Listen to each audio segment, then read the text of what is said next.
Assalamualaikum, selamat pagi, salam Malaysia Madani. Stadium RTM kita mulakan dengan perlumbaan Asian Le Mans 2023-2024. Pasukan Triple Eight Johor Motorsports Racing JMR membuka tirai perlumbaan dengan baik apabila menduduki tempat kedua dalam kejuaraan kategori GT.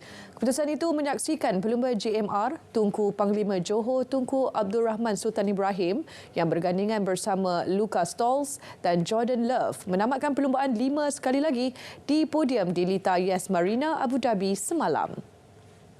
Meskipun mengakhiri saingan di belakang pasukan Leopard Motorsport Lamborghini Huracan, namun penalti dikenakan ke atas Leopard menyebabkan pelanggaran memberikan kelebihan kepada JMR Triple Eight.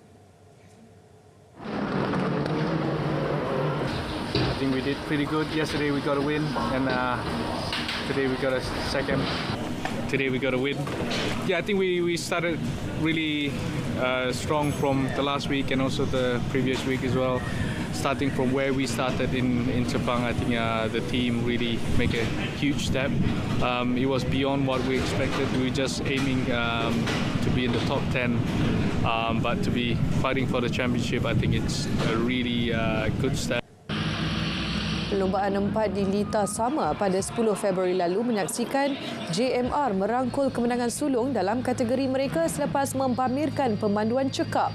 Kemenangan pada dua saingan itu meletakkan Triple Eight JMR hanya 2 mata di belakang juara keseluruhan Pure Racing. Kejohanan Golf Terbuka Malaysia, pemain profesional negara Ervin Chang menerima suntikan semangat berharga pada penampilan sulung selepas menerima tajaan CIMB Group Holdings Berhad CIMB.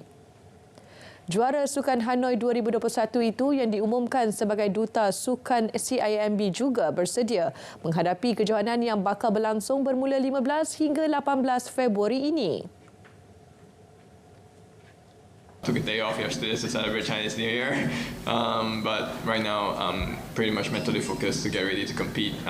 Been itching to compete since about 2 weeks ago, and I think I'm just going to try to do my best out there.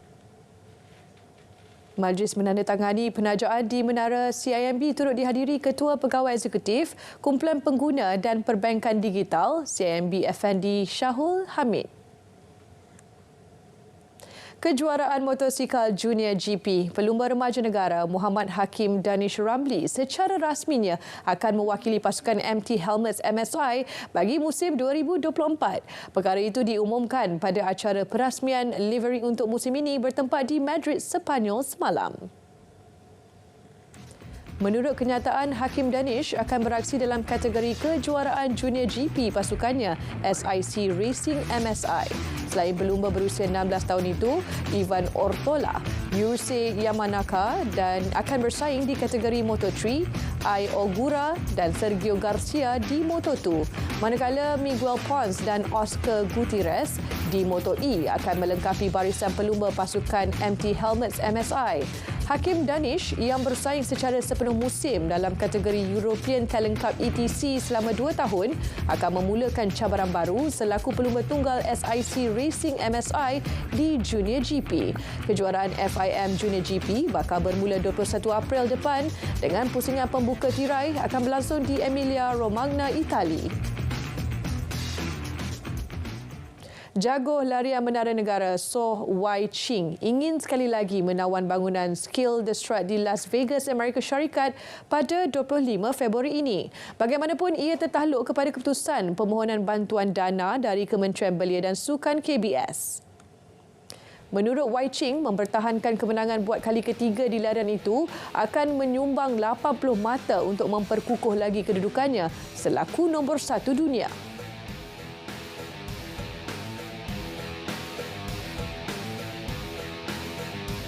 So result keputusan akan keluar diumumkan pada 15 Februari.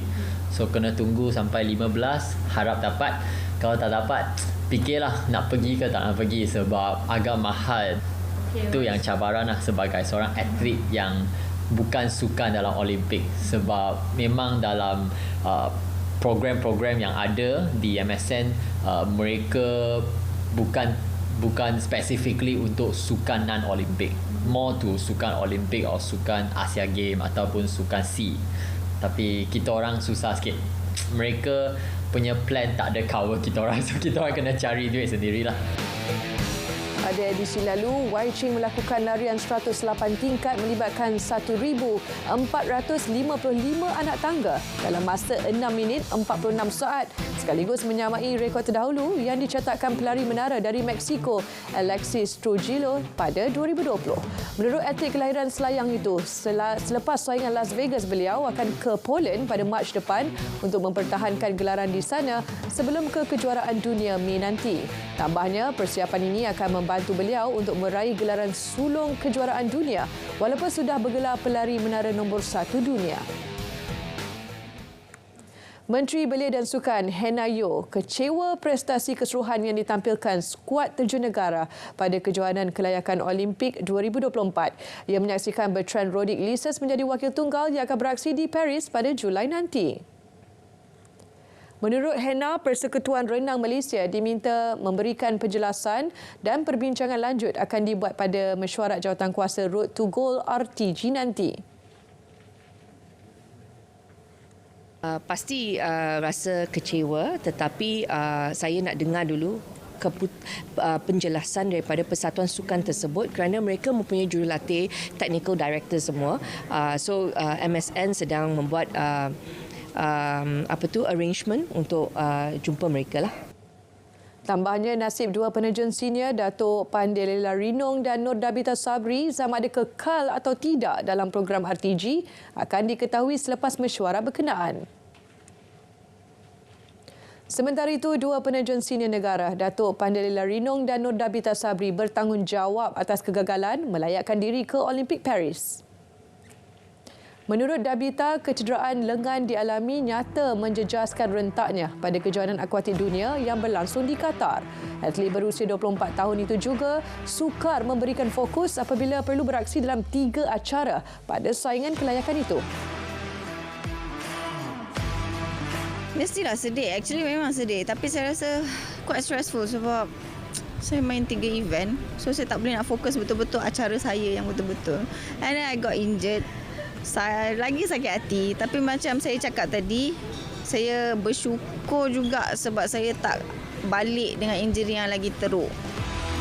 Sementara itu, Pandelela mengakui tumpuannya terganggu semasa kejohanan tersebut.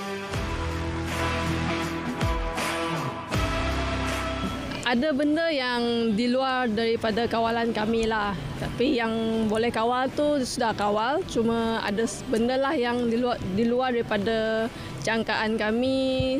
Seperti ada faktor-faktor lain lah yang nak diperjelaskan tu panjang cerita. Jadi just boleh cakap yang kami boleh dah kawal lah, dah cuba untuk kawal tapi nasib tak menyebelahi kami lah. Ini pula perkembangan kejohanan badminton berpasukan Asia BATC 2024. Pemain perseorangan lelaki profesional negara Lee Zijia bersedia untuk beraksi pada kejohanan BATC 2024 selepas pulang menjalani latihan di Korea Selatan. Bekas juara All England menjalani latihan bersama Persatuan Badminton Korea itu tekad membalas kepercayaan jika khidmatnya diperlukan skuad negara.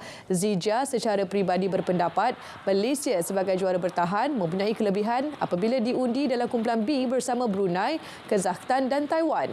Beliau turut menjangka saingan sengit pada BATC 2024 memandangkan kejohanan itu menawarkan slot ke Piala Thomas pada Mei. Skuad negara yang diundi dalam kumpulan B dijadual membuka tirai kejohanan bertemu Brunei hari ini sebelum meneruskan saingan menentang Kazakhstan.